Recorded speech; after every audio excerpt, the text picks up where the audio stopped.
Well, Metro Police have already responded to more than several dozen homicides this year. WDRB's Stefan Johnson explains why police are not the only ones trying to stop the violence. Stefan?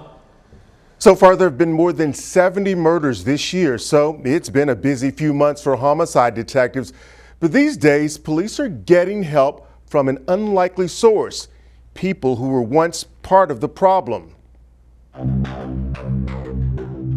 My first run-in with a gang was, I guess I was 14 years old, Bloods out of the Shepherd Square housing projects, 35th and Broadway. Demetrius McDowell says for years he was part of Louisville's gang problem. I guess I claimed Bloods for, I don't know, maybe 20 years. In fact, he says it was a family affair. My kinfolk were involved in the gang, and when they had, I guess, enemies or beefs or whatever, automatically you join because your family members are doing it, close personal friends. These days, McDowell has a nonprofit that helps other young people make positive changes. More on that in just a moment, but first, why he and so many other youth end up in gangs. Statistically, I was supposed to die in the streets. I've come from a single parent household. My father wasn't around. I went to penitentiary at 18 years old. Had kids out of wedlock, went to penitentiary 2 more times after that, and I indulged in gun violence in the street. Several years ago, McDowell formed a nonprofit called Bosses Not Bangers. It's a proactive. It's getting ahead of the problem, using entrepreneurship to create responsibility and financial sustainability.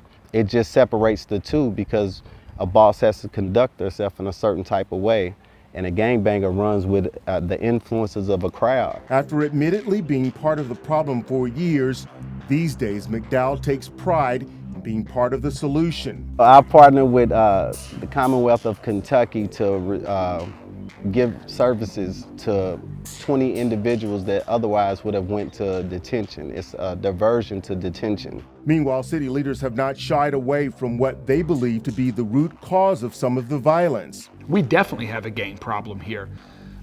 Roughly 30% of our homicides are group or gang related. And with the hot days of summer ahead, McDowell has some advice for city leaders. Get you someone who has influence in the street. It makes a better message that's passed on to that young person that you want to implement program into. McDowell believes a lot of the problems start on social media but escalate quickly into face-to-face conflicts. Impacting those kids when they're teen years, that's the most important. Thanks, Stefan.